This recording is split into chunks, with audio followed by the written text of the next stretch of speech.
because we're finally talking about the Stormlight 5 prologue. I think there's one other big topic that we haven't gotten into, and it's the Gavilar Taravangian scene. That was a very interesting conversation. Yes. What was interesting to me was like, oh, this is what it looks like in world when one of those epigraphs resolves. Like, yeah.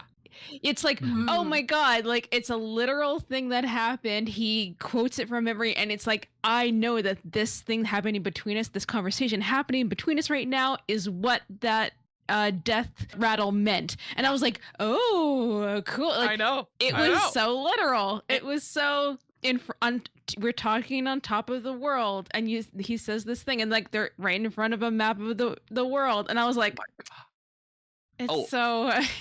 I didn't even so fully cute. get that till just now. That's awesome. Oh yeah, I was like, oh my God. The desolation is near, Gavilar said. The Everstorm, the night of sorrows. Taravangian, remarkably, grew pale.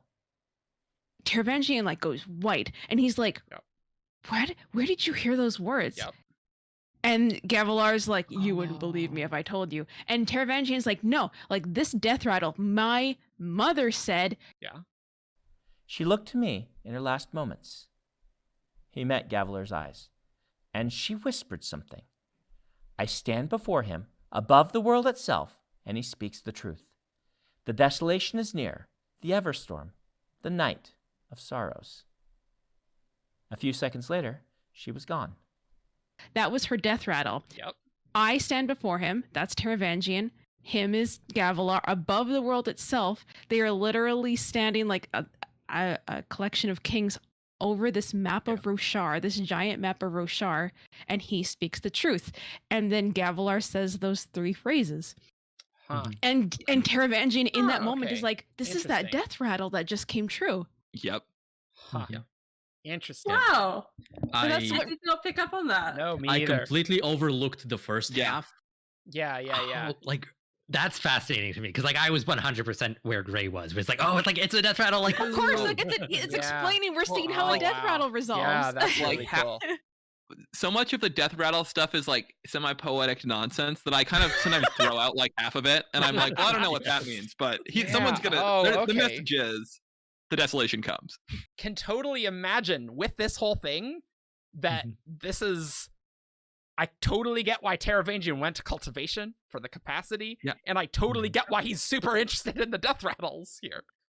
Exactly. Like this is that is such a good point that this starts him harvesting the death rattles, I bet. But like that's like the death rattles aren't just crazy BS. Like there's something there. This is truth. Yeah. But if you think about it, this sends him off like a shot on the path to become Odium. And you just have to wonder how much did cultivation see this moment? Like how much does she know? It's just so interesting to me. And I want more death rattles. More. I've wanted it for ages. Moloch, this would be a great book left. for more death rattles.